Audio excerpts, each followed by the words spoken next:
To the story of a self-made man who's done it all. He's got a bank account most of us can only fantasise about. He's got more houses than he can live in at once. And he's only 21. Yes, he's Jonathan Thompson, and two of his best customers are in a band called Oasis. Yes, the Gallagher brothers just love his work, so let's find out more from our successful man about town. That's Bernard Smith. Bernard.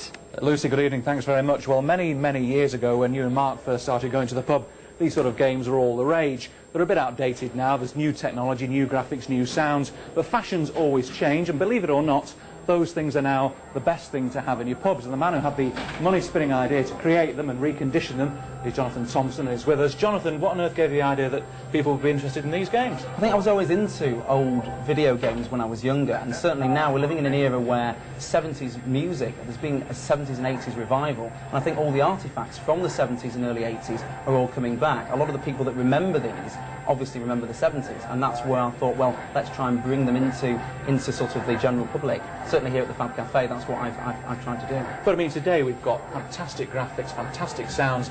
These things next to that looks a bit dated, don't they? I mean, what on earth's the attraction of them? See, the thing about these machines is they're not meant for children. You know, your teenagers, your young people really perhaps won't find this as interesting as somebody of, say, 35 or 40. I mean, 35 and 40-year-olds remember Star Wars the first time it came round. They remember the arcade machines the first time they came round. And I think that that's why. It's the nostalgia that surrounds these machines. It's the collectability of these machines, I think, that really is what attracts people to them. I mean, they're not like the PlayStation games. They're nothing like them. But what they are they're classic and they're collectible. And but this idea, this has made your fortune, hasn't it, effectively? Well, yeah, I mean, it has its ups and downs, but I mean, I've done, reasonably well out of it, and I've tried to invest my money into sort of a small music company that I'm doing. I'm working with one or two people from Cleopatra. I've got a road manager there, and I'm going to try and do some remixing and stuff with them. Who are your celebrity customers you've had for these, and any off the top of your head? We had actually a gentleman called James Lavelle,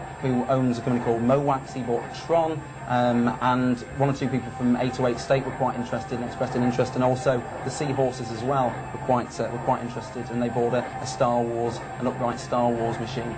Jonathan, thanks very much. The best of luck. Thank you very much. Well, I'm going to try and conquer the Star Wars machine and see if I can remember times past. But for the moment, from the Pub Cafe in central Manchester, back to the studio. Jonathan Thompson, what a great guy. Bernard's going to be there all night. I'm quite good at that one. It's the only one I could ever do, actually. Nostalgia. There you go. Wonderful thing, isn't it?